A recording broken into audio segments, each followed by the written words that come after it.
পরশু না, তার আগের দিন 1 তারিখে। এবং ওনারা যেটা বলেছেন যে ওনারা উৎপাদন পর্যায়ে যারা উৎপাদক তারা নির্ধারিত মূল্যে বিক্রি করতেছে। আজকে এই মুহূর্তে একটা মিটিং চলতেছে সচিবালয়ে, জ্বালানি বিভাগ এটি করতেছে, সেখানে ওয়াবের প্রতিনিধি উপস্থিত আছে।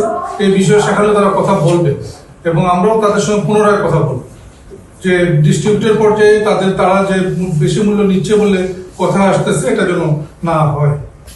একটা বিষয় গত প্রায় 2 সপ্তাহ যাবত একই অবস্থা, কিন্তু আমরা যে দামটা নির্ধারণ করি এটা হলো যেটা যারা ইম্পোর্টার যারা উৎপাদনকারী বটলার্স তারা যে দামে আমদানি করেন সৌদি সিপি যে প্রাইস, তাদের যে পরিবহন মূল্য, তাদের যে এক্সচেঞ্জ রেট, এর সকল হিসাব করে আমরা দামটা নির্ধারণ করি। আমরা নিঃসন্দেহে তাদের খরচের চেয়ে কম নির্ধারণ করি না। এবং অ্যাসোসিয়েশন তো প্রতিশ্রুতিবদ্ধ, আজকেও যারা মিটিং অ্যাসোসিয়েশন প্রতিনিধি ছিলেন তারা বলেছেন তারা যে দাম নির্ধারিত সেই দামে তারা ডিস্ট্রিবিউটরদের দিচ্ছে। আপনারা জানেন যে ভোক্তা অধিকার ইতিমধ্যে একাধিক অভিযান করেছে। আমি আজকে সকল ভোক্তা অধিকার ডিজির সঙ্গে নিজে কথা বলেছি এই বিষয়ে যেন তারা অধিক অভিযান যেন তারা পরিচালনা করে।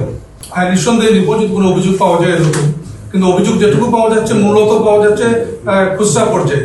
আপনি যেটা বললেন যে পরিবেশক পর্যায়ে it is certainly it is documented, এই ধরনের কোনো অভিযোগ যদি আসে আমরা ব্যবস্থা নিব।